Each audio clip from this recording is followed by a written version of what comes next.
Bismillahirrahmanirrahim. Alhamdulillahi rabbil alamin. Ar-Rahmanir-Rahim.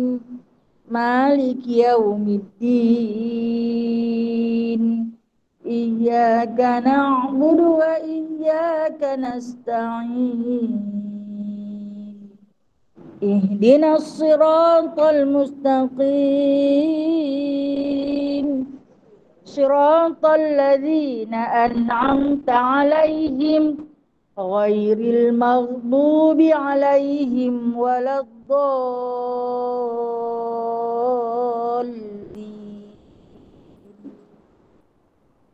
Amin. Kita baca surah Al-Kahfi ayat 1 hingga ayat 10. A'udzu billahi minasy syaithanir rajim. Bismillahirrahmanirrahim. Alhamdulillahilladzi anzala 'ala 'abdihil kitaba قيما لينذر بأسا شديدا من لدنه ويبشر المؤمنين الذين يعملون الصالحات أن لهم أجرا حسنا ماكثين فيه أبدا وينذر الذين قالوا اتخذ الله ولدا ما لهم به من علم ولا لآبائهم كبرت كلمة تخرج من أفواههم إن يقولون إلا كذبا فلعلك باخع نفسك على آثارهم إن لم يؤمنوا بهذا الحديث أسفا إنا جعلنا ما على الأرض زينة لها لنبلوهم أيهم أحسن عملا وإنا لجاعلون ما عليها صعيدا جرزا أم حسبت أن أصحاب الكهف والرقيم كانوا من آياتنا عجبا إذ أوى الفتية إلى الكهف فقالوا ربنا آتنا من لدنك رحمة وهيئ لنا من أمرنا رشدا صدق الله العظيم. اللهم صل صلاة كاملة وسلم سلاما تاما على سيدنا محمد الذي تنحل به العقد وتنفرج به الكرب وتقضى به الحوائج وتنال بالرغائب وحسن الخواتيم ويستسقى الغمام بوجه الكريم وعلى آله وصحبه في كل لمحة ونفس بعدد كل معلوم لك برحمتك يا أرحم الراحمين. بسم الله الرحمن الرحيم. رب اشرح لي صدري ويسر لي أمري واحلل عقدة من لساني يفقهوا قولي. اللهم صل على سيدنا محمد وعلى آل سيدنا محمد. ربي يسر ولا تعسر، ربي تمم بخير يا كريم. سبحانك لا علم لنا إلا ما علمتنا إنك أنت العليم الحكيم. إنك أنت السميع العليم. إنك أنت التواب الرحيم. Amma ba'du. Ya ibadallah, sahabat-sahabat ukhuwah yang saya kasihi, yang diridhai Allah Ta'ala, yang dirindui baginda Nabi sallallahu alaihi wasallam. Seperti biasa, lafaz yang tertinggi kita rafakkan kepada Allah Azza wa Jalla atas jemputannya. Pada pagi ini kita kembali lagi duduk bersama-sama berkuliah dalam satu nikmat bersua wajah. Aura bersua wajah berlainan. Nah, dia ada perasaan yang lain bila dapat menatap satu-satu wajah hidup. Nah, walaupun selalu kita menatap melalui alam maya, namun secara berdepan ni kita kata aura badan kita, bukan bau kesak badan. Aura badan kita, perasaan tu lain, dah? Perasaan tu lain. Mahabbah semakin kuat, rasa kasih, rasa sayang, silaturahim di antara kita bertambah-tambah erat dan kuat. Insya-Allah Taala. Nah, kita duduk di dalam suasana pandemik hari ini, dia nak isytihar dah jadi endemik. Dah akan diisytiharkan jadi endemik. Endemik ni kita akan hidup selama-lamanya dengan dia. Sama-sama dengan dia. Kita dah jadi biasa dengan dia. Esok ni, kalau demam COVID, jadi lagu demam sesama tu. Biasa dah. Orang tak kisah dah. Kalau dulu, dengar kata dia tu kena COVID, dia jadi macam kes besar. Orang tengok kita, orang tengok macam orang tengok zombie ni. Orang lari. Macam orang tengok zombie. Pandangan orang tu berbeza. Seolah-olah kita ni membawa kuman maut. Dia selisih dengan kita pun dia tak mau. Lalu ke depan rumah kita pun tak mau. Dengar jadi takut. Dan sekarang ni, bila kita sendiri dah rasa, dia jadi biasa. Dia jadi benda tu, benda biasa. Macam kita duduk demam rasa, kalau dia demam cikukunya lagi teruk kot daripada COVID ni dah. Lagi teruk kau rasa. Kalau cikukunya saya kena 6 bulan. 6 bulan. Baru jalan normal. Kan tidak sengit. Nikmat Allah Ta'ala bagi di dalam cuti PKP. Tak apalah kalau dia nak bagi setahun pun. Apa nak kata kita ni siapa punya? Allah punya. Ikut suka dia nak buat apa dekat kita. Dia boleh buat apa yang dia suka. Jadi kita yang jadi makhluk ni, terima sajalah hadiah daripada Allah. Dekat-dekat dia nak panggil balik, lagi dia bagi ujian. Kan? Kita ni dah nak panggil sangat-sangat dah ni dah. Menanti masa tunggu nombor naik. Angka kita tak sampai lagi Sebenarnya kita dah dapat tiket dah. Kan? Tiket kematian. Cuma nombor kita tak naik lagi. Naik nombor tu, panggil balik lah.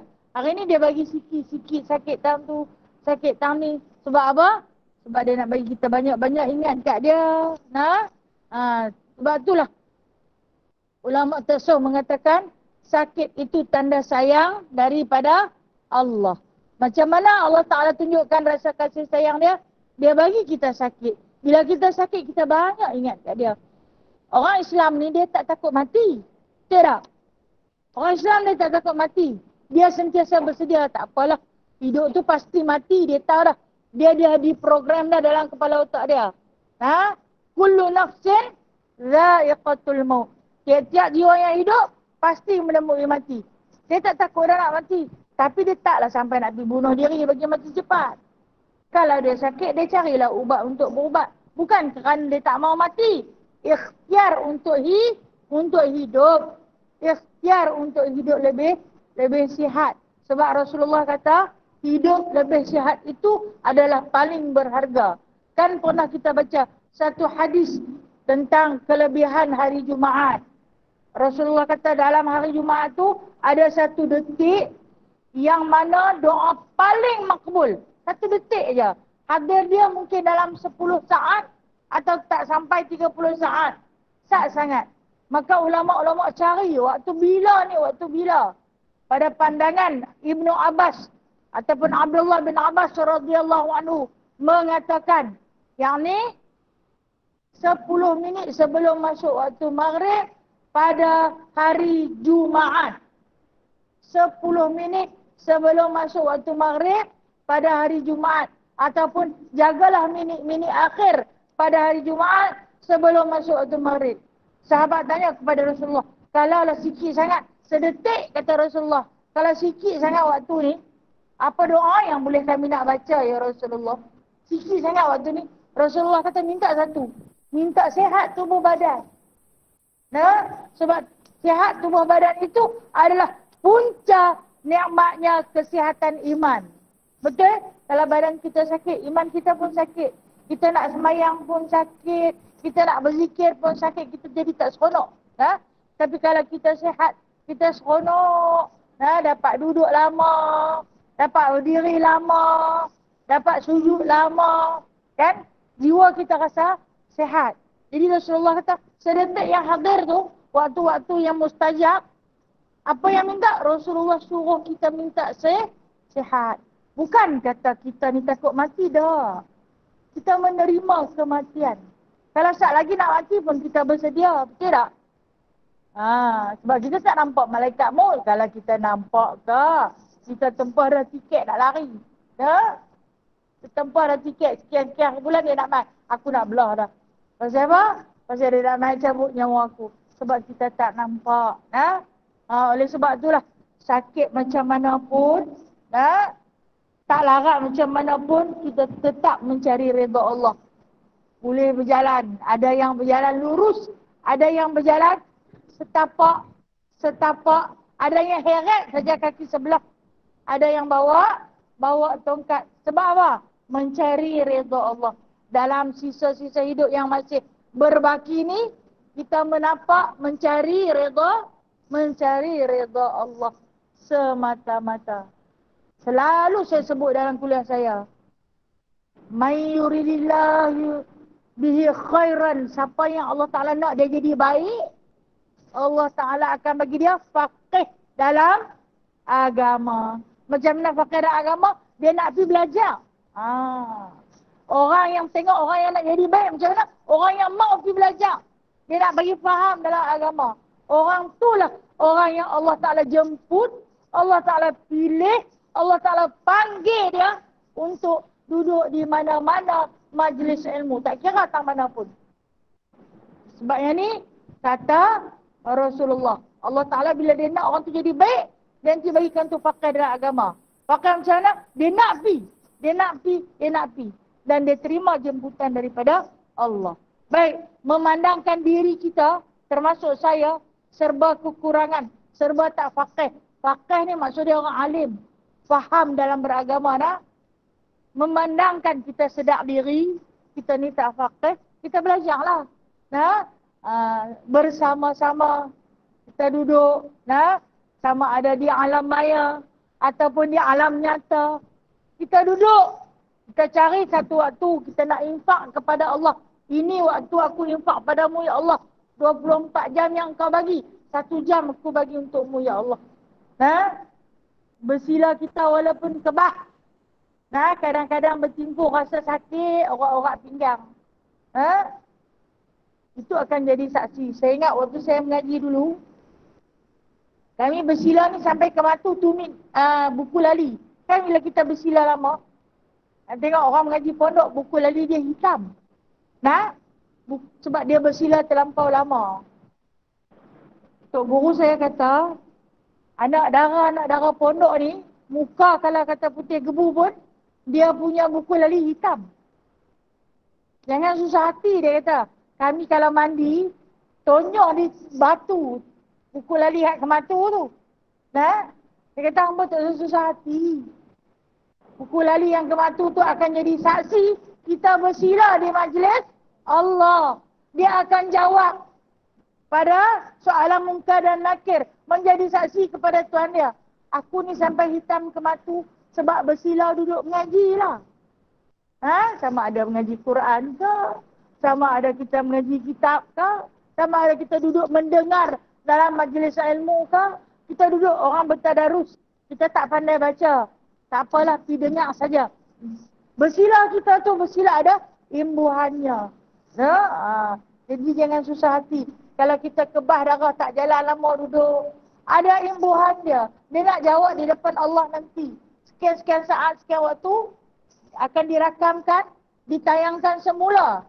Di sana nanti dia nanti beritahu. Aku besok kebah oh. Daripada lutut sampai ke kaki. Kebah lama tak boleh jalan oh.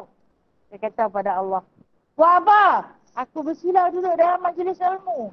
Dia kata orang nak. Yufaqih fiddin. Dia faham dalam agama. Dia nak cari redha Allah. Okay, baik. Kita ni sama-sama dalam mencari redha Allah. Kita redha tak dengan apa Allah bagi? Redha. Hari ni kita redha dengan apa yang Allah bagi. InsyaAllah sampai bila-bila kita redha dengan apa Allah bagi. Bila sedar diri kita ni tak reti, kita mencari. Baik, hari ni mungkin saya ulang semula ayat ini sebab apa? Sebab ayat ini berkaitan sangat-sangat dengan kehidupan kita. Iaitu saya ulang balik ayat yang ke-51 daripada surah An-Nisa. Saya ulang balik sebab al-ma'lum lah.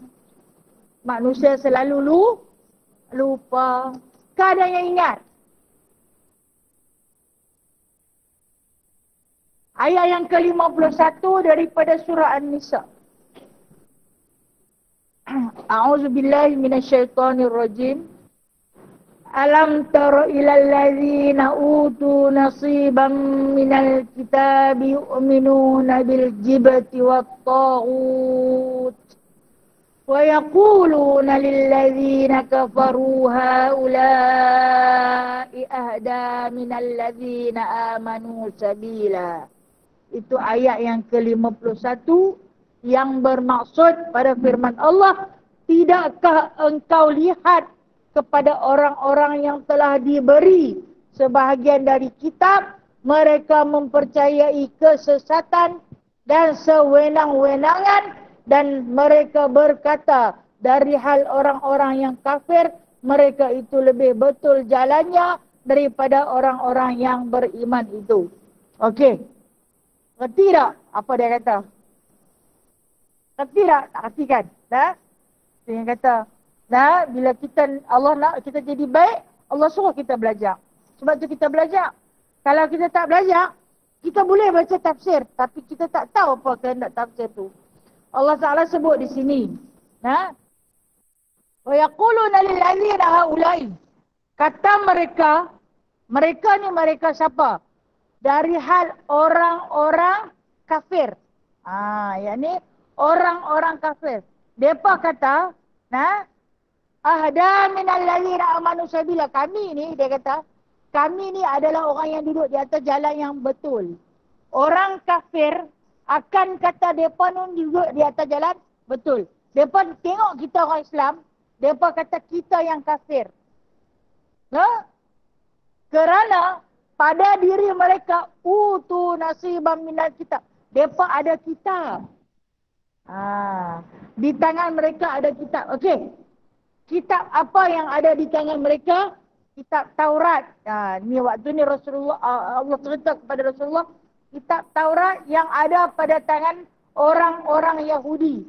Maka mereka kata, kami lebih betul daripada apa yang Muhammad bawa. Sebab apa? Al-Quran turun sikit-sikit. Taurat turun sekaligus. Quran turun sikit-sikit. Jadi Rasulullah dia tak boleh baca banyak-banyak. Salah satu hikmah Rasulullah tu ummi. Jadi dia baca apa yang Allah Ta'ala wahyukan sahaja.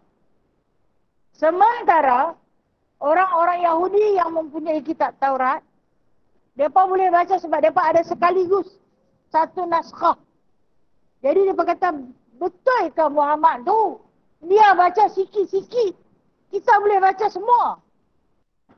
Jadi mereka sangka mereka lah yang berada di jalan yang betul daripada orang-orang yang benar-benar beriman. Walhal Allah menceritakan kepada baginda sallallahu alaihi wasallam Taurat yang asli telah pun musnah pada masa peperangan di Jerusalem, Palestin. Nah, musnah Taurat yang asli ketika berlakunya perang Babil. Nah, berlakunya perang Babil, terbakar, mereka bakar seluruh kitab Taurat. Siapa yang bakar ni? Orang Yahudi juga yang bakar. Bakar kitab Taurat yang asal. Habis terbakar. Maka tinggallah yang hafaz-hafaz di kalangan orang-orang Yahudi. Al-maklumlah, bila mana mereka nak jadi pembesar, mereka nak jadi pendeta, mereka karang semula. Dalam karangan mereka itu, mereka ubah ayat-ayat yang terkandung di dalam Taurat. Lepas tu dia kata yang ni yang betul. Orang yang Islam tu mereka pembohong. Muhammad tiba-tiba dia bawa mai satu ajaran, dia nak suruh kita tinggal ajaran nenek moyang kita. Nah, kalau ditanya pada orang Yahudi, siapa Tuhan kamu? Dia akan kata Allah Tuhan kami. Dia akan sebut Allah. Orang Yahudi ni adalah satu puak yang selalu bersumpah menggunakan nama Allah. Wallahi, watallahi, wabillahi. Tetapi dalam masa yang sama, dia tak meninggalkan ajaran Taghut yang Allah Ta'ala sebut. Jibti wal Taghut. Nah, apa dia Jibti wal Taghut ni? Dia masih lagi memegang kepada ajaran-ajaran Taghut yang mana Taghut disebutkan di sini adalah sesuatu perkara yang khurafat. Nah, okey. Kata ahli tasawuf, Taghut ni ada 5 macam. Kita nak tengok. Nah, macam mana yang pertama, Taghut ni dia kata adalah syaitan. Syaitan ni kita mengaku ada di mana-mana. Tidak? Dalam diri kita. Hari ni, learning. Ada tak? Ada. Ada. Dia kacau lah kita. Nah, dia bagi kita mengantuk. Biji mata sampai tak boleh nak angkat. Punya mengantuk. Anak lena sangat ke? Tak cukup ke tidur lagi malam? Tak, dia mengantuk. Itu syaitan. No? Kalau lah boleh nampak no, pakak bawa riset dengan orang satu. Boleh kita sembok dia. Mai mata mengantuk, kecil riset dia biji mata kah? Tak? Ini kata syaitan. Ini yang dikatakan Taghut. Kepala bagi segala Taghut ialah syaitan. Makhluk ni, dia memang dah bersumpah di hadapan Allah pada hari diciptakan Nabi Allah Adam. Aku akan ganggu Adam dan keturunannya hingga kiamat. Izinkan aku. Allah kata aku bagi keizinan. Tapi hanya yang lemah sahaja. Kita lemah tak? Allah lemahlah sangat-sangat. Kita ni lah lemahlah sangat-sangat. Tak larat ni selalu. Kan? Itulah kita. Bersangkutlah kita dengan Taghut tu. Sangkut tu. Sangkut kita dengan menentang ni. Nak buat macam mana? Dia kita tak nampak. Saya kata kalau kita nampak lah tu. Senang. Pecik lagu pecik nyamuk tu. Itu yang pertama. Yang paling tinggi sekali. Yang kedua. Juga dipanggil sebagai Taghut. Yang Allah sebut dalam ayat ni. Dia kata. Penguasa yang merubah hukum Allah. Penguasa ini. Pemimpin. Yang merubah-rubah hukum Allah. Dia tak mau guna hukum yang Allah Ta'ala maktubkan. Dia nak guna hukum dia sendiri. Tanpa mengendahkan hukum Allah Ta'ala. Apa di antara yang Allah Ta'ala wajibkan di dalam hukumnya. Yang pertama, yang diwajibkan. Setiap orang wajib bersolat.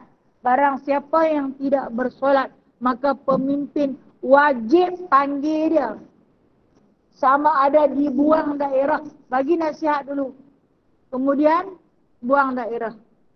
Silat-silat dengan pemimpin-pemimpin tu tak sembahyang. Ha? Di antara hukum Allah yang paling utama. Allah sebut, dirikan solat. Orang yang tak sembahyang ni orang yang meruntuhkan agama. Jadi penguasa ni atau pemimpin, dia kena cari dulu di kalangan anak buah dia yang tak solat. Saya kata silat-silat dengan pemimpin pun tak solat sekali. Yang merubah-rubah hukum tak apalah. Sembahyang lambat sikit pun tak apa. Sembahyang bila-bila boleh sembahyang.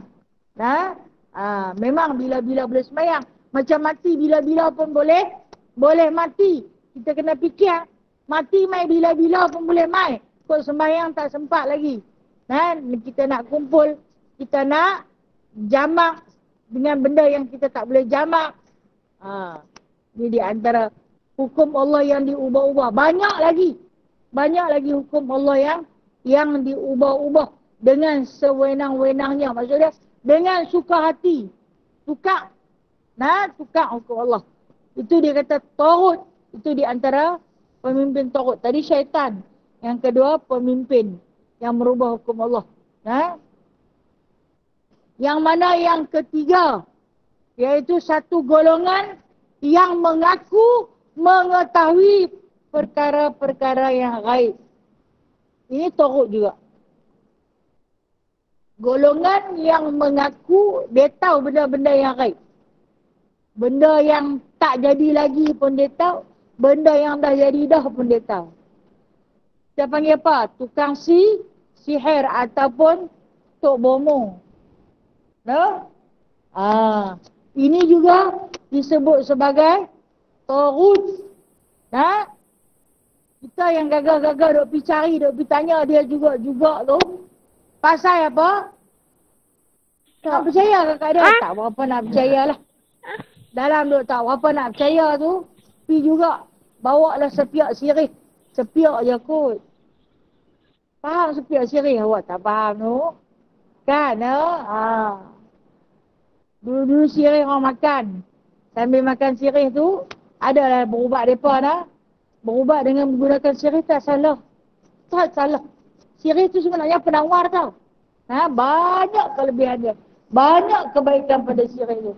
Tapi yang jadi tak betulnya, apabila kita bawa pergi jumpa Taghut ni lah. Dia nanti abang lah. Makan sirih ni, sembok kat sini. Sembok keliling rumah. Ada satu jenis puak yang jenis makan sirih suka sembok ni. Yang dia perit kata tu. Nak jadi lagu tu kah? Orang Islam jangan buat lagu tu lah. Jangan dicari. Andai pernah berlaku. Andai pernah kita buat. Bertaubatlah dengan taubatan nasuha. Dengan sebenar-benar taubat. Okey, itu yang ketiga. Yang keempat. Taghut ni macam mana? Iaitu seorang yang suka dipuji dan dipuja. Dia suka bila orang puji dia. Bila orang puja dia. Bila orang sebut dia. Ini juga dipanggil sebagai Taghut. Dia suka ada pengikut dia. Pengikut dia. Kalau hari ni dia tak panggil pengikut. Dia panggil followers. Serupa tak? Serupa lah. Satu bahasa Jerman, satu bahasa Melayu. Kan? Kita tengok dalam Facebook, dia paling ramai. Seronok. Mereka dapat duit tau. Mereka dapat duit beribu-ribu. Kita lah bodoh duk pergi tekan. Duk ikut Taghut ni lah. Dia buat lagu mana pun kita puji. Dia buat sampai tahap merepet-repet pun kita pakat-pakat puji. Ini Taghut. Kalau hak yang bagus, hak tok-tok guru, hak ceramah agama tu, Alhamdulillah. Alhamdulillah. Okey. Yang kelima yang dikatakan golongan Taghut ni siapa? Orang yang melakukan syirik. Syirik ni tak kiralah sama ada syirik khafi ataupun syirik jali. Secara terang-terang ataupun tersembunyi. Okey. Apa di antara perkara syirik? Sebab tu saya tertarik nak huraikan balik ayat 51 ni. Di antara syirik Kita tak sedar, aku tak pernah buat kerja syirik ni. Tapi kadang-kadang tu dia kata juga, nah, ni cerita dahulu-dahulu kala, kepercayaan orang dulu kala dalam perbuatan ataupun pegangan syirik. Dengar ayam berkukuk di waktu senja.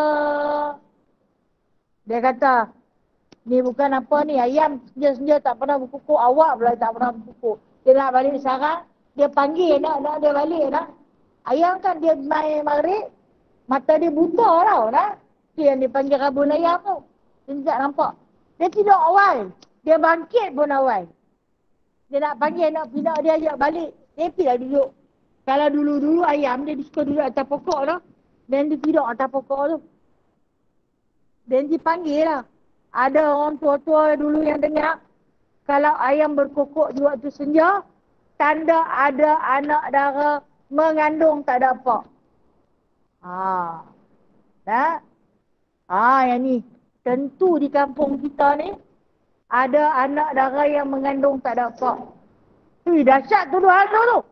Ini turut syirik. Di antara perbuatan syirik yang diamalkan oleh puak-puak jahiliah suatu ketika dulu. Dan kemudian apabila orang mati, tinggal kerih ke, cucuk sanggul ke, ni benda ni azimat ni, tuah ni, pusaka turun-temurun, yang ni kena jaga. Dia menjadi penjaga rumah, itu syirik. Itu perbuatan yang syirik. Dengar pula bunyi burung hantu, bunyi atas rumah. Burung hantu tu burung pungguk lah. Burung pungguk tu burung hantu.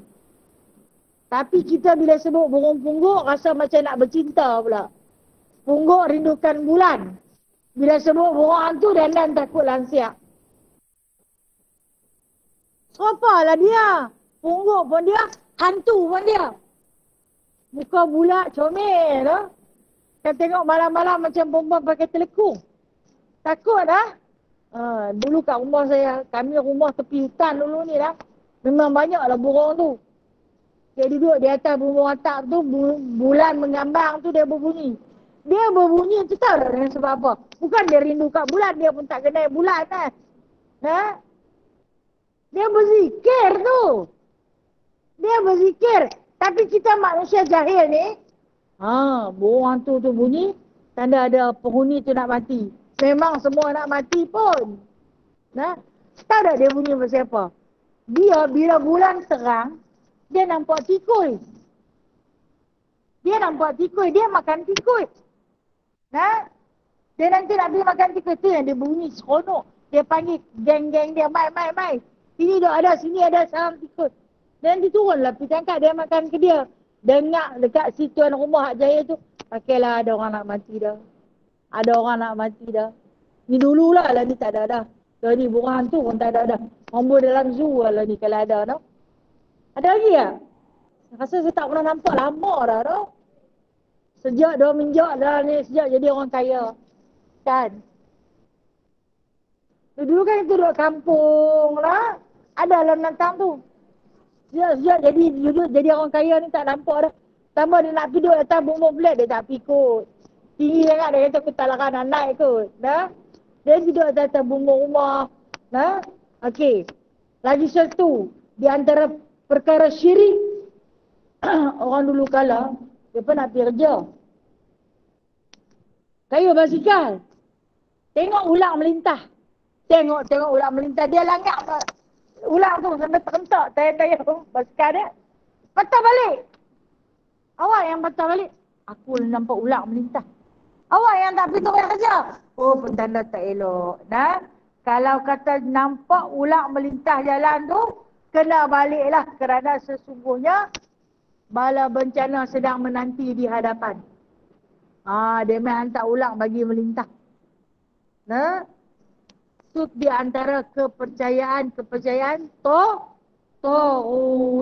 Kalau orang tanya Tohut tu, apa dia? Yang tu lah. Yang tu lah. Yang dinamakan Tohut. dalam Al-Quran Allah Ta'ala ada sebut beberapa kali tentang Taghut ni. Kalau tanya Taghut ni apa?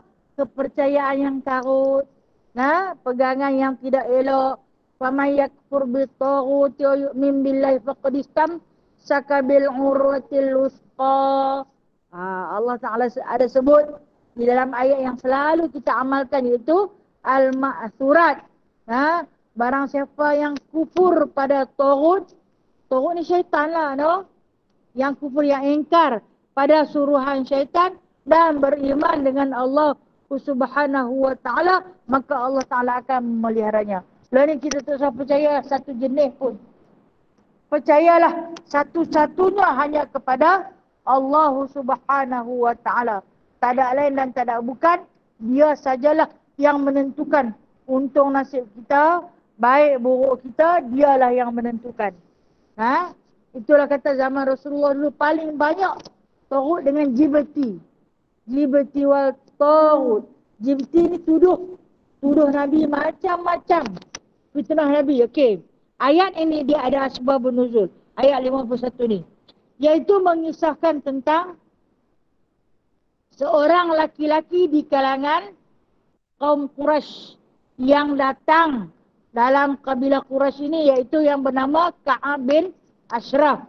Ka'ab bin Ashraf ini datang ke Mekah menemui dengan pemuka-pemuka Quraisy. Siapa pemuka Quraisy? Di antaranya Abu Talib. Pemuka ni siapa? Pembesar-pembesar Quraisy. Jumpa dengan pembesar Quraisy, Abu Talib, Abu Jahal, Abu Lahab, Abu berkala. Jumpa apa? Termasuklah dengan Abu Sufyan. Nak cerita dekat hampa, kata Ka'ab bin Ashraf, Muhammad ni, dia mai ke negeri kita, walhal baginda tu lahir di situ.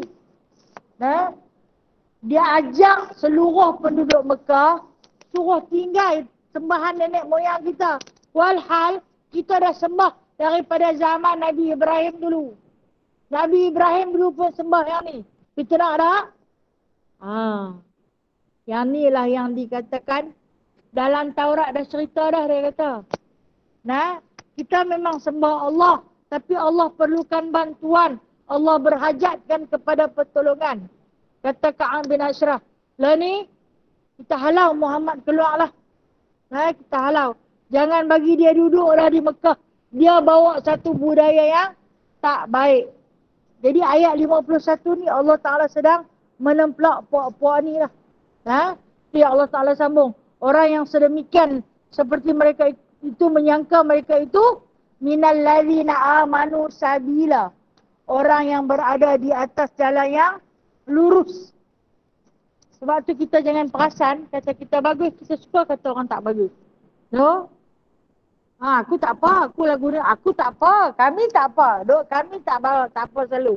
Yang nampak orang tak betul. Padahal kita sendiri yang tak betul. So, bila kita tengok orang tak betul, tegur dia secara hikmah, bukan jadikan isu. Untuk kita kata sesama-sama kita. Jadi orang yang sedemikian, yang melaknati orang-orang yang beriman itu sebagai kufur, kata Allah. Sambungan ayat yang ke-52.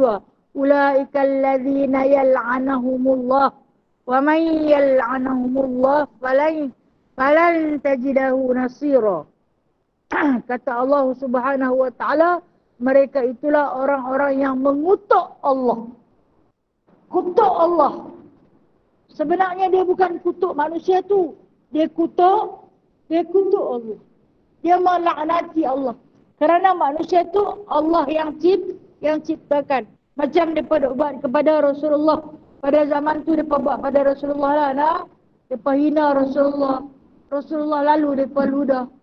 Mereka upah budak-budak suruh baling batu kepada Rasulullah. Ejek dia, kata dia orang gila. Hamba dia.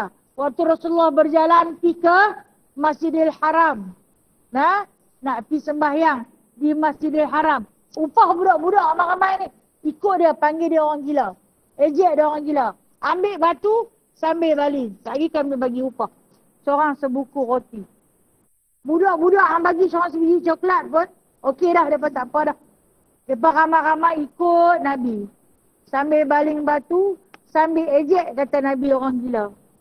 Nah, tu kata Allah mereka ini sedang melaknati Allah. Dan kata Allah wa may yal'anillah, barang siapa yang mengutuk Allah, Allah Ta'ala akan kutuk dia balik.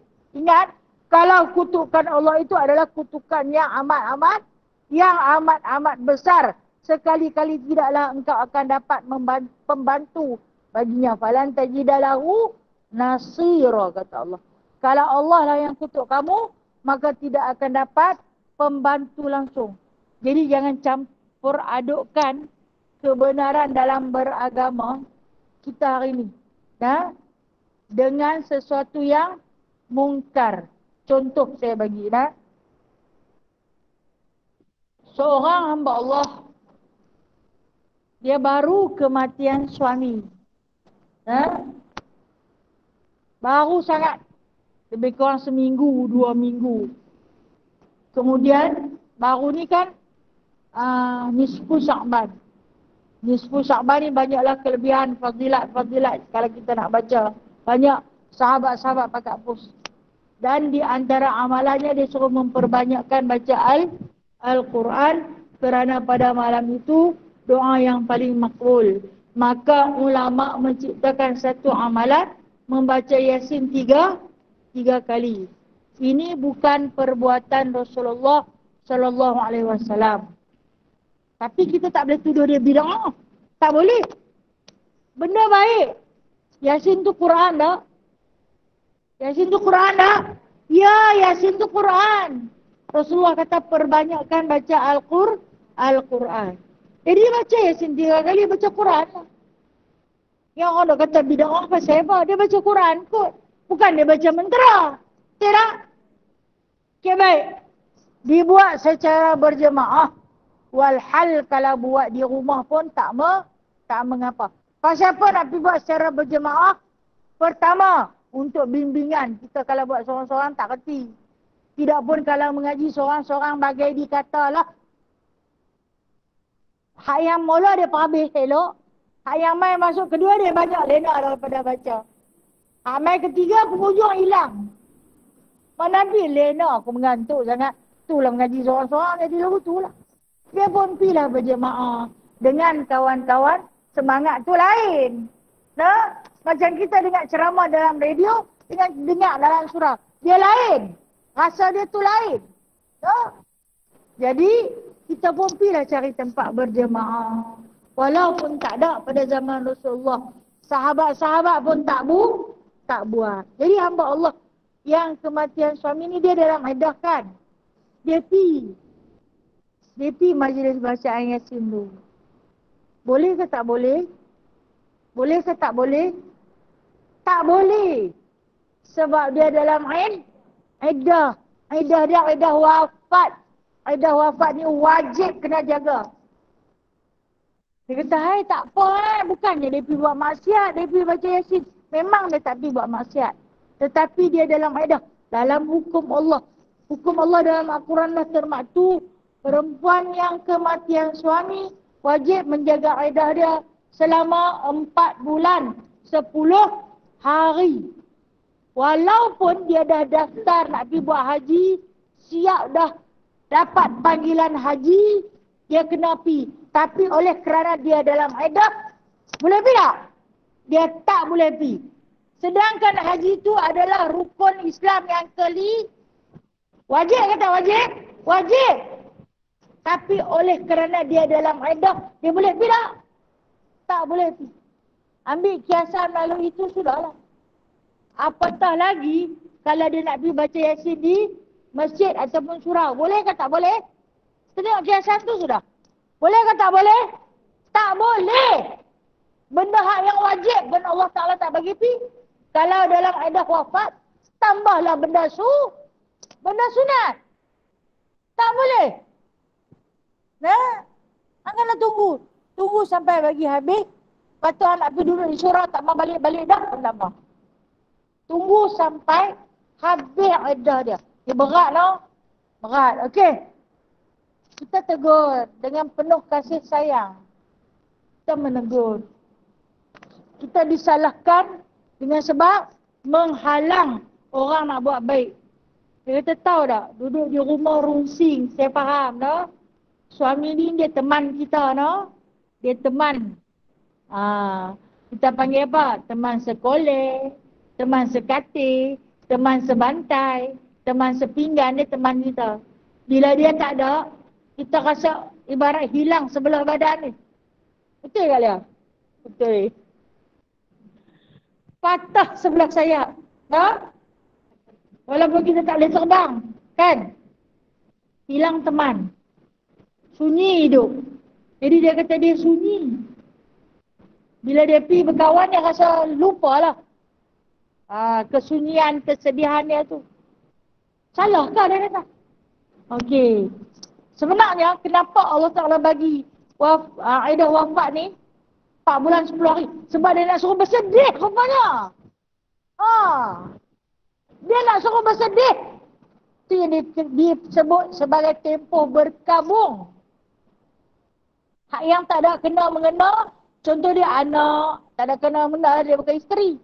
Nah, kakak atau ahli keluarga, seibu sebapa yang rapat, disuruh juga berkabung selama 3 hari. Kalau ahli keluarga kena buat 3 hari. Itu yang dia, jangan buka TV lagi dong. Pak hang baru je mati, hampa dah seronok dah buka TV. Jangan buka TV. Tak buka TV kan buka handphone lah ni. Apa tu? Jadi dalam Islam dia suruh selama 3 hari untuk ahli keluarga yang rapat. Itu dipanggil tempoh berkabung. Kalau isteri, dia lanjut sampai 4 bulan 10 hari. Tempoh berkabung. Berkabung ni apa? Bersedih. Bukan dia suruh kriau hari-hari.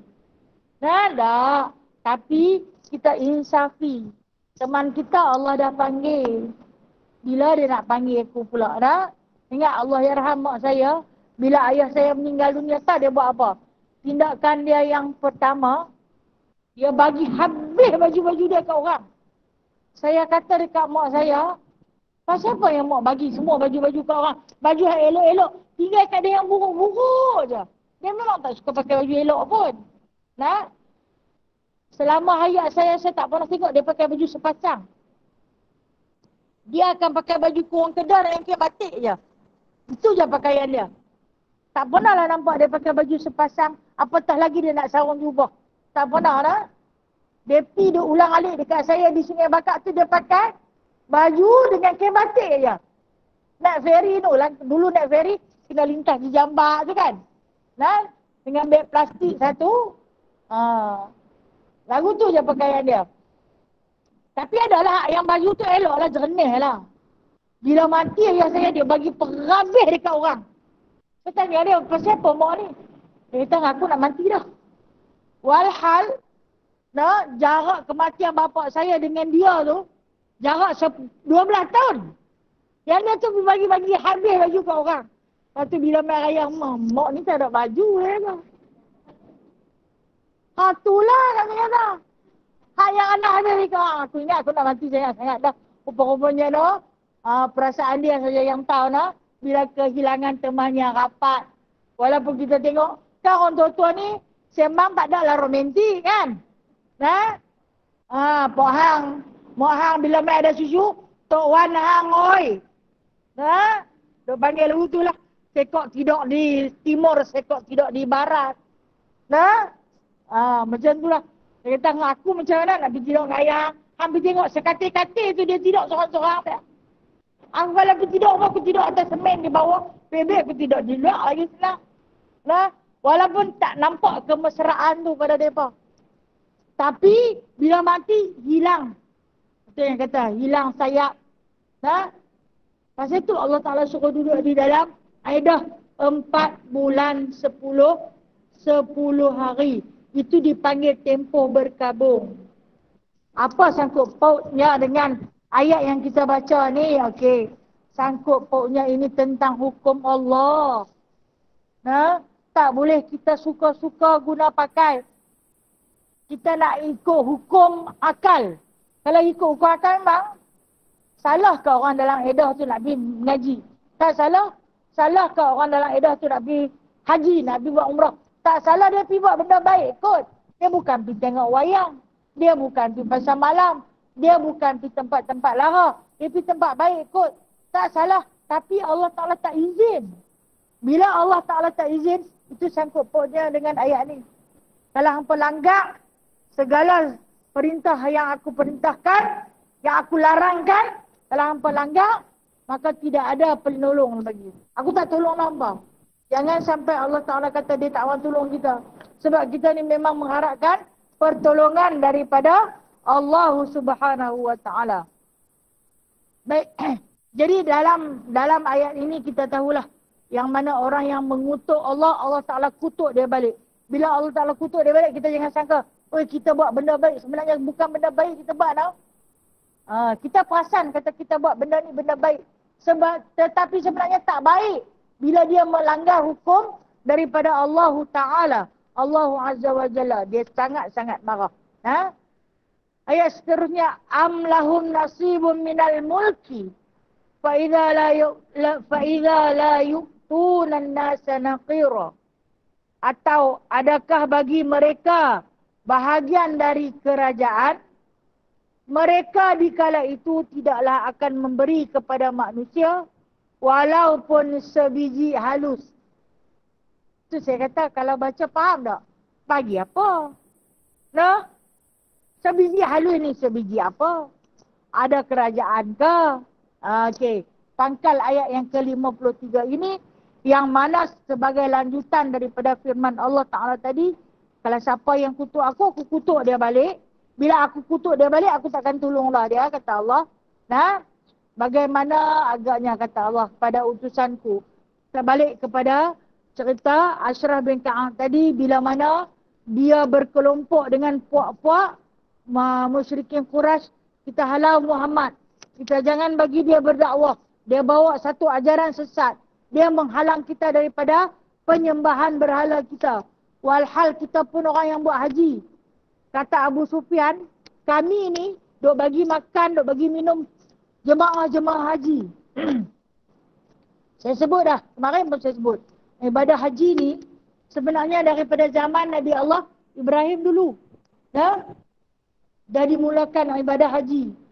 Sebab tu Arafah itu diletakkan nama Arafah. Bila mana malaikat Jibril dia ajak Nabi Allah Ibrahim buat haji, tawaf begini, sa'i begini apa semua. Bila duduk di padang Arafah, dia tanya kepada Nabi Ibrahim, Arafah, hantar tak lagi? Hang faham tak lagi? Kata Nabi Ibrahim, Araftu, aku faham, aku tahu, Araftu. Maka dengan sebab itu bersempena pengakuan dan pertanyaan daripada Jibril kepada Nabi Ibrahim, hang faham tak lagi kerja buat haji yang aku ajak dekat hang semua ni? Kata Nabi Allah Ibrahim, Araftu, aku faham. Maka disebutlah sebagai nama padang Arafah. Maksud Arafah ni, aku reti, aku faham. Nah, datang daripada zaman Nabi Allah Ibrahim. Diajak tawaf, diajak bersaing. Sampailah melontar di jamrah tu. Diajak. Walhal melontar di jamrah tu, waktu Nabi Allah Ibrahim bawa anak dia, Nabi Ismail tu. Nah, lepas tu diulang semula.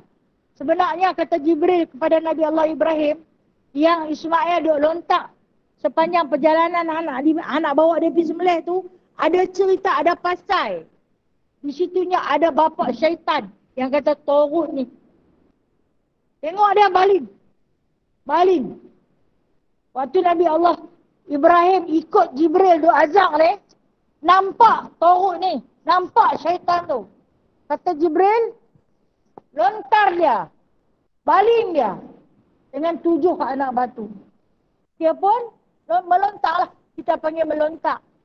Dengan 7 anak batu, kena hangus. Nah, hangus, hancur dia. Jadi semula, dia main pula ke jamrah yang kedua. Kita panggil Jumratul Wusta, kan? Melontak pula, dilontar. Ikut perbuatan Nabi Allah Ismail tu. Rupanya ayah dia kena ikut balik. Siapa ajak? Jibril ajak. Sampailah Jamratul Aqabah yang terbesar. Itu syaitan yang terbesar. Kalau hari ni kita pergi, kasut boleh berbalik tu. Kita tengok, sah tak kalau melontak dengan kasut? Sah tak? Tak sah dah. Tak sah. Dia suruh batu besar-besar kacang kuda tu saja. Dia bagi yang besar-besar ni. Mau kena kita yang baru nak keluar dari tempat melontak tu berdemen. Kalau kena. Ada yang, kan mereka melontak terus-terus. Kita dah melontak, kita keluar. Nak keluar daripada tempat melontak tu. Kadang-kadang batu tu dia nanti nak hinggap dah. Mereka bukan dia nak balik kita, dia nak balik syaitan. Tu mungkinlah saya ingat syaitan tu datang dari kita kot. Dia singgah mai dah. Ada yang keluar mai bengkak kepala-kepala dah. Ini yang diajar oleh Nabi Ibrahim. Okey, bila Nabi Ibrahim yang bawa ajaran ni, sampailah kepada puak-puak pemuka-pemuka Quraisy ni. Mereka duk kata mereka beramal dengan amalan soleh lah. Bagi minum, bagi makan jemaah-jemaah haji. Letak di atas Kaabah ni, mula-mula sekali mereka letak, macam ni yang boleh letak ni. Yang boleh letak berhala. Kan saya kata, lembah Mekah ini lembah barakah. Tempat berdagang para pedagang. Satu hari, ini nak keluar pergi berdagang. Orang Quraisy ni dia terkenal dengan pandai berniaga.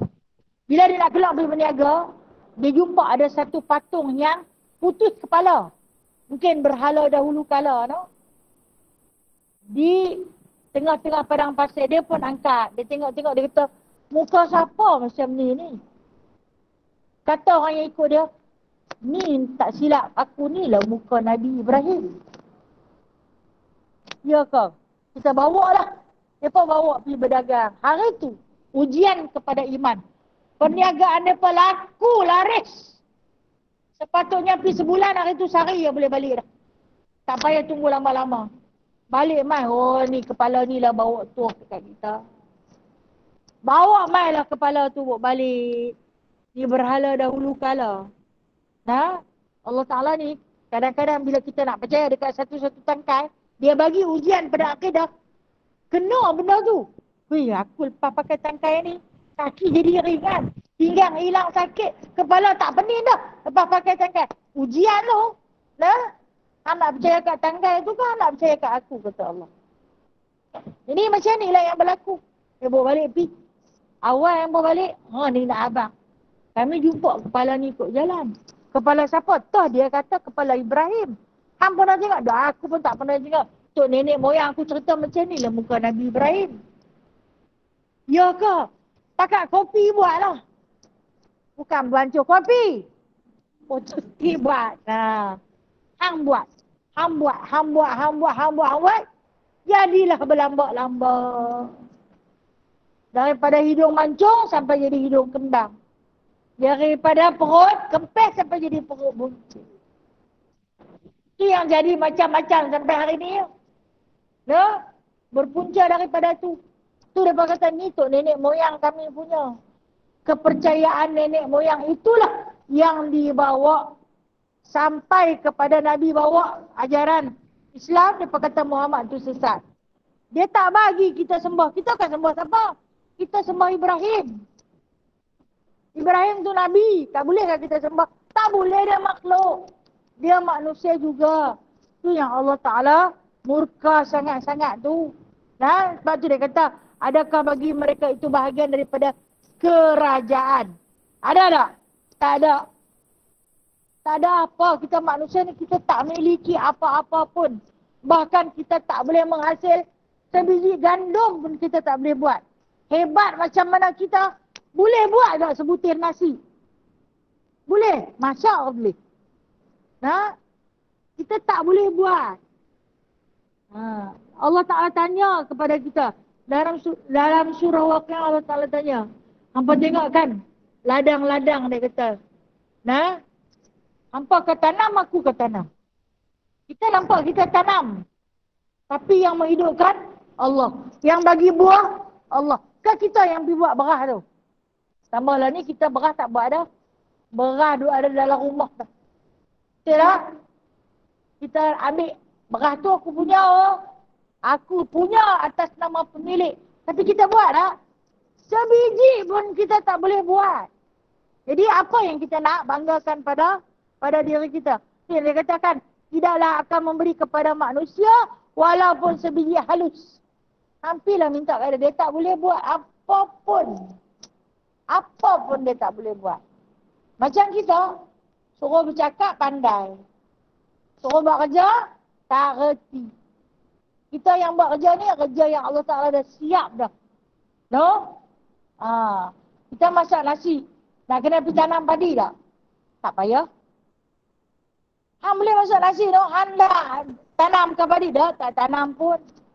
Tapi ada nasi tu dalam rumah, Allah hantar mai. Bila yang Allah hantar mai, bukan pergi kedai ke tadi. Kalau Allah Ta'ala tak bagi kudrat, tak boleh pergi. Nak angkat kaki tangan pun tak boleh tau. Yang kata, kita ni apa pun tak boleh buat sebenarnya. No? Tambahlah kita ni nak ada kerajaan lagi memang tak ada lah. No? Apalah yang ada pada kita nak. Jadi, bersyukurlah dengan segala kurniaan Allah Ta'ala. Jadi, wallahualam insyaAllah minggu depan ada lagi nak. Di antara minggu-minggu akhir kita akan sambut Ramadan. Nah? Ayat yang ke-54. Am yahsudunan nas ala ma atahum. Wallahu a'lamu bishawab. InsyaAllah ada rezeki kita jumpa lagi minggu depan insyaAllah ta'ala. Ada soalan nak tanya tak?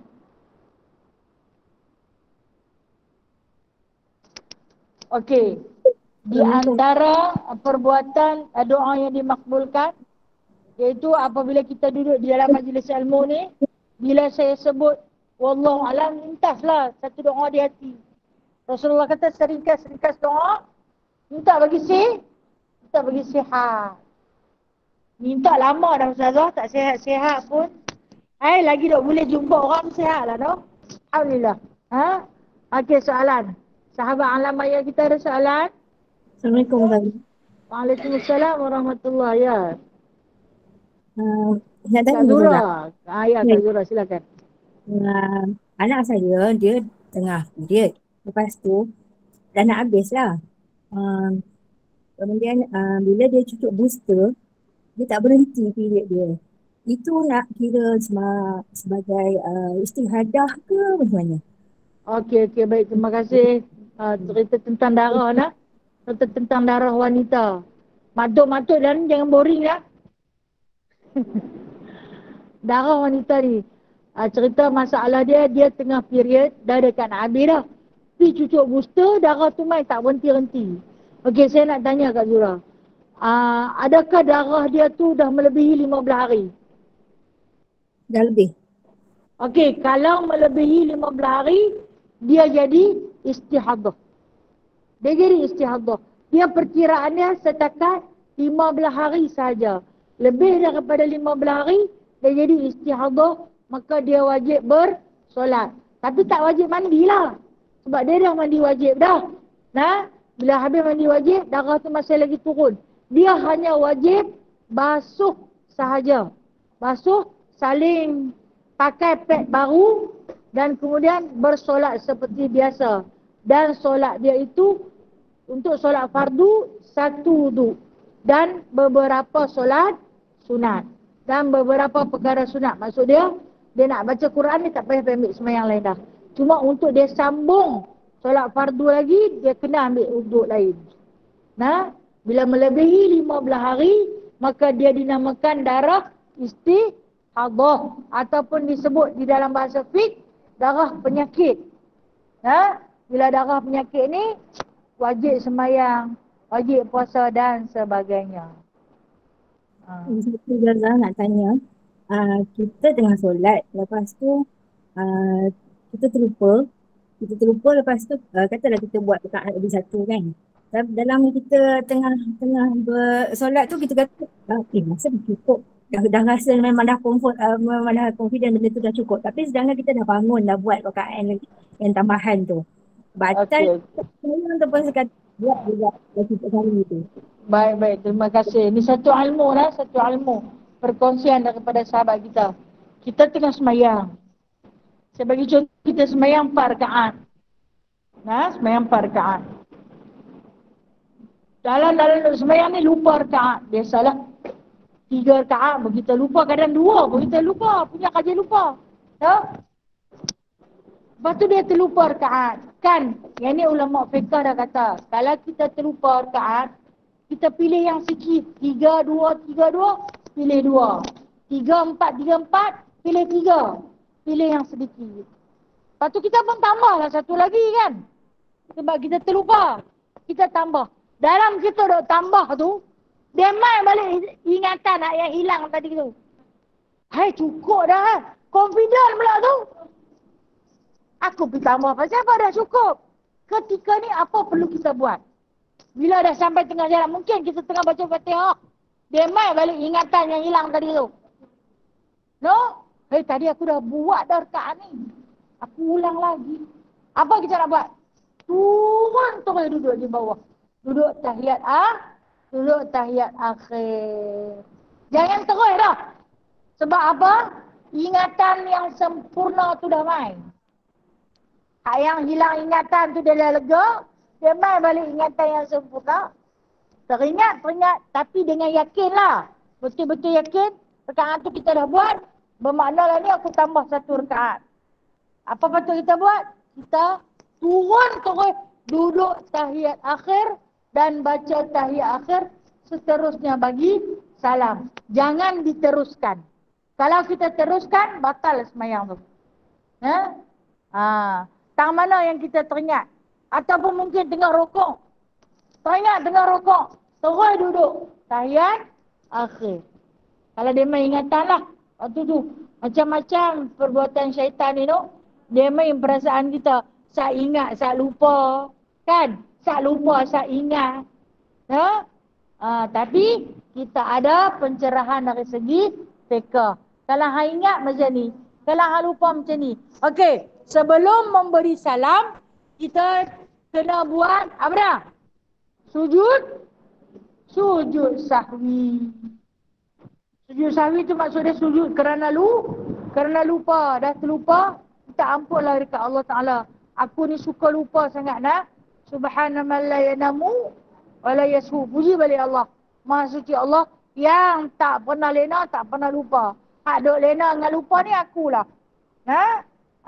Jadi sempurnalah solat kita tadi. Kita berhenti dekat mana kita teringat dan kemudian kita sertai dengan sujud sahwi. Wallahu alam. Kak Zura. Okey ke? Terima kasih Gaza. Alhamdulillah, sama-sama kasih. Okay, untuk pengetahuan semua lah, Kak Zura ni dia jemaah kita dulu. Rajin dia dengan Kak Noh nah. Ikut pergi ke mana pula. Bila kena posting berpindah dua-dua orang ni serentak. Dua-dua orang ni berpindah jauh tapi masih lagi tetap setia bersama-sama dengan kita sampai hari ni. Alhamdulillah. Barakallah. Semoga Allah merahmati mereka berdua insyaAllah. Ya. Assalamualaikum Ustazah. Waalaikumsalam warahmatullahi. Ada soalan lagi seorang sahabat? Ya silakan. Ada saudara masuk hospital. Habis tu dia sekarang kan tak boleh tunggu. Dia kan pakai wire-wire semua. Lepas tu pakai pampers.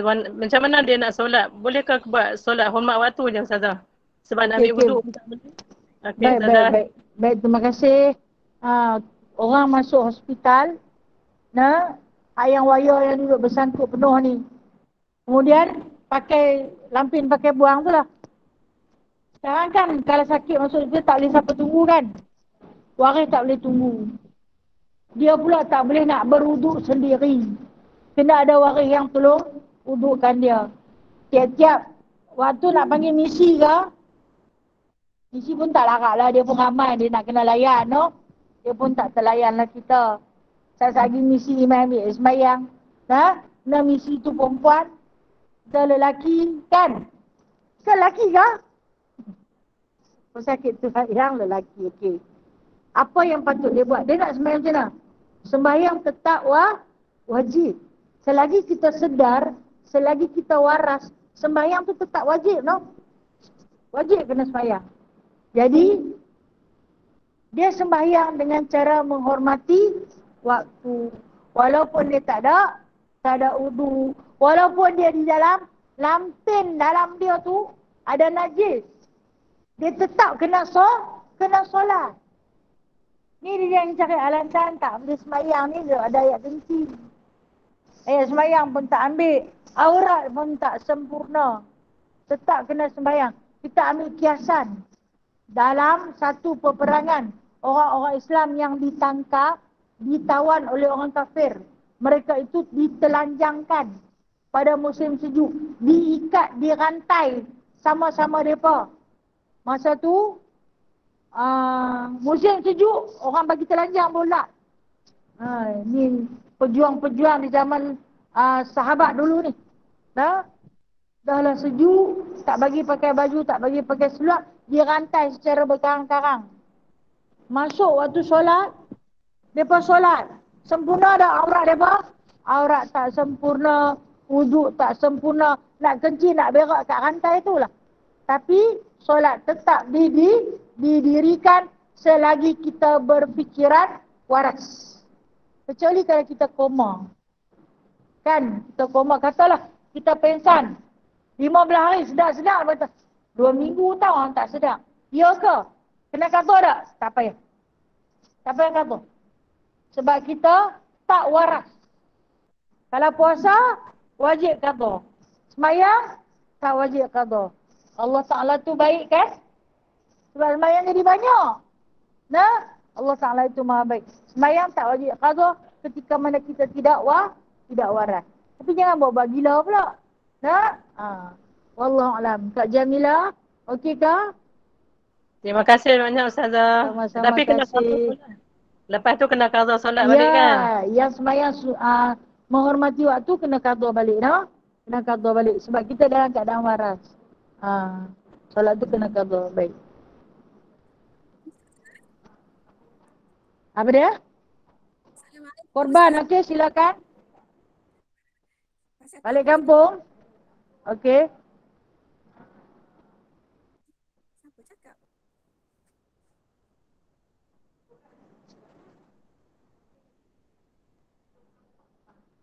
Pasal? Nak kena cari orang luar.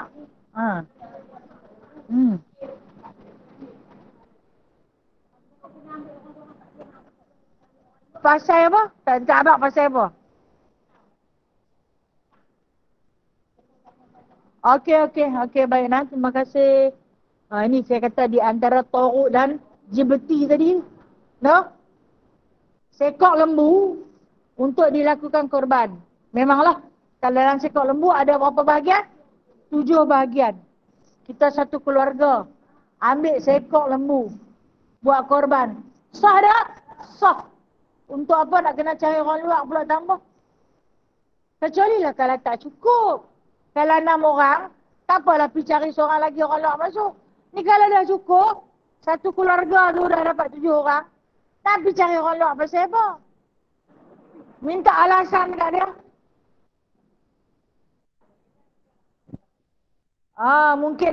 Mungkin ada tradisi turun-temurun nenek moyang. Saya kata. Sebab tu saya kata, jibti wa taghut. Benar ni lah. Walhal sah dah. Nah, satu keluarga dapat sekor lembu tu, kenyang makan. Kalau kata, kami nak ambil sekor lembu ni, boleh mat, kami tak mau bagi kat siapa. Kami nak makan sekeluarga sekor lembu, pun boleh.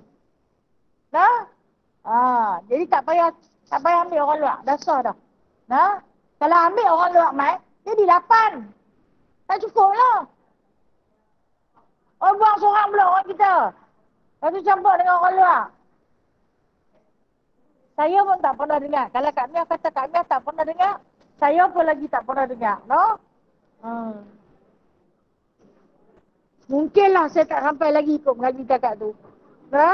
Wallahualam. Minta maaf lah, no? Wallahualam. Tak apa, buat saja Kak Mia, buat je.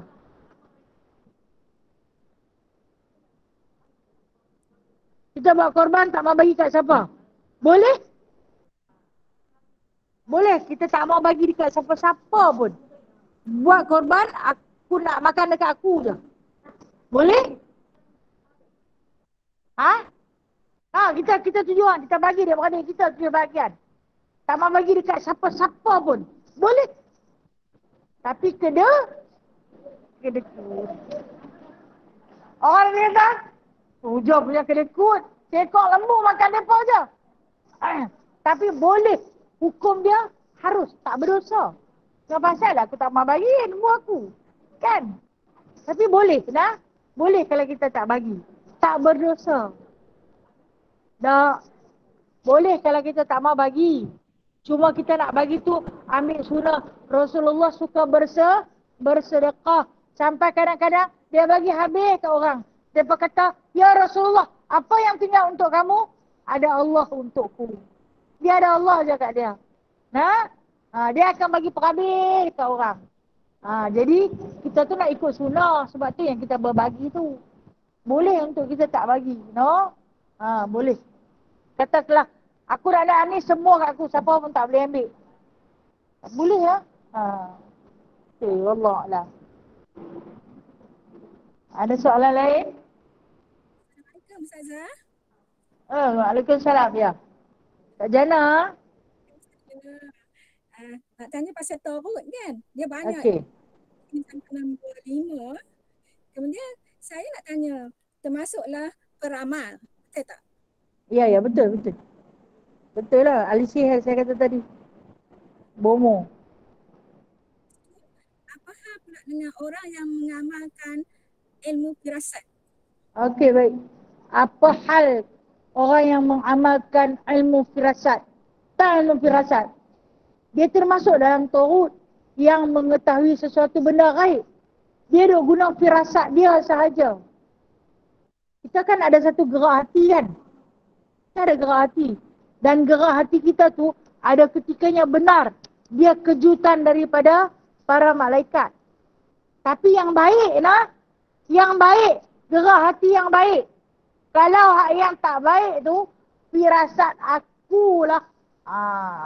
Itu adalah di antara termasuk dalam golongan Taurut yang kita cerita tadi.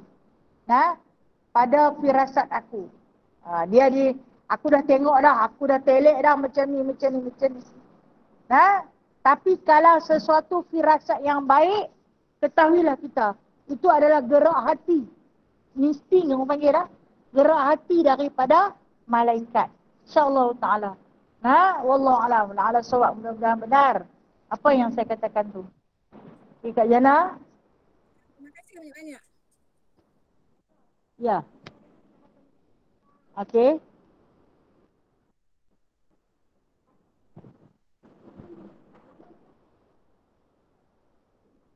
Okey. Boleh tak kita percaya pada derbaran? Kadang-kadang jantung kita berdebar kencang ni. Tiba-tiba saja. Kita pun boleh jadi berpeluh tau. Nah? Saya pernah duduk dalam keadaan tu. Nah? Dan kita jangan percaya. Okey. Ini ajaran daripada seorang sahabat Rasulullah. Ketika mana jantung kita berdebar kuat. Berdebar kencang. Baca Allahul Haqqa. Allahul Haqqa. Allahul Haqqa. Bagi dia reda. Allah yang benar. Firasat kita tak benar. Allah yang benar. Allah yang benar. Menghapuskan segala firasat dalam hati kita. Walaupun benda tu berlaku benar, itu adalah ujian pada akidah. Patutlah tadi bergetak, berdetuk-detak sangat jantung aku ni. Rupa-rupanya nak jadi benda ni. Jangan sampai terjatuh kepada kepercayaan Taurut tu tadi. Nah? Baca banyak-banyak.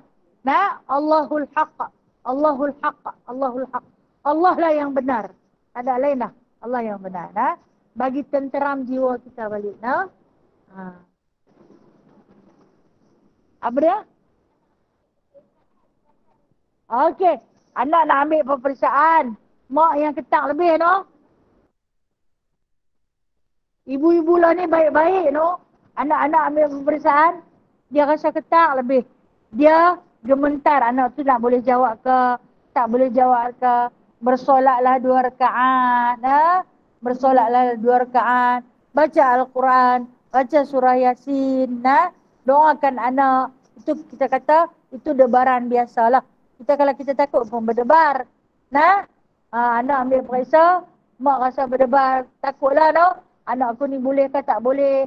Bersolatlah 2 rakaat. Pohonlah pada Allah Ta'ala. Tak salah debaran tu. Debaran tu dia takut. Alah kita sama-sama kita ni. Cuba saya kata, minta tolong Ustaz, baca Fatihah. Hei, walaupun dia tu hurung ngaji, ketang dah kali nak baca tengah-tengah orang. Ketang lah kan. No? Getaran tu tak mengapa. No? Kita kan takut. Tidak? Ketakutan tu sentiasa ada. Bila kita takut, dia takut ni duduk di mana? Duduk di hati. Hati tu lah nanti berdegup makin kencang lah. Darah kita dah jadi panas. Tempat sejuk jadi berpeluh. Itu tak mengapa, nah. Wallahualam. Dia dulu nah. Sesudah dulu nah, insya-Allah nah. Ada rezeki minggu depan. Kalau bukan yang terakhir, mungkin yang pertama. Kalau bukan yang pertama, mungkin yang terakhir insya-Allah nah. Kita jumpa lagi. Kan? Okey. Insya-Allah selagi ada hayat. Ya, insya-Allah. Nah, kata Tok Pengulu kita, selagi ada hari mai. Selagi ada bulan dan bintang. Wallahu a'lam bishawab. A'udzubillahi minasyaitonirrajim. Bismillahirrahmanirrahim. Alhamdulillahirabbil alamin. Hamdan katsira, hamdan yuwafi ni'amahu wa yukafi'u mazidah. Ya Rabbana, lakal hamdu kama yanbaghi li jalali wajhikal karim wa 'azimi sultanik. Allahumma zidna ilman nafi'a wa fahman wasi'a wa rizqan halalan tayyiba wa amalan mutaqabbala wa taubatan nasuha wa tijaratan lan tabur. Allahumma tahhir qulubana minan nifaq wa a'malana minar riya wa alsinatana minal kadhib wa a'yunana minal khiyanah. Allahumma rabbana atina fid dunya hasanah wa fil akhirati hasanah wa qina azaban nar wa adkhilnal jannata ma'al abrar ya aziz ya ghafar ya rabbal alamin. Wa sallallahu ala sayidina Muhammadin walhamdulillahi rabbil alamin. Taqabbalallahu minkum minna wa minkum.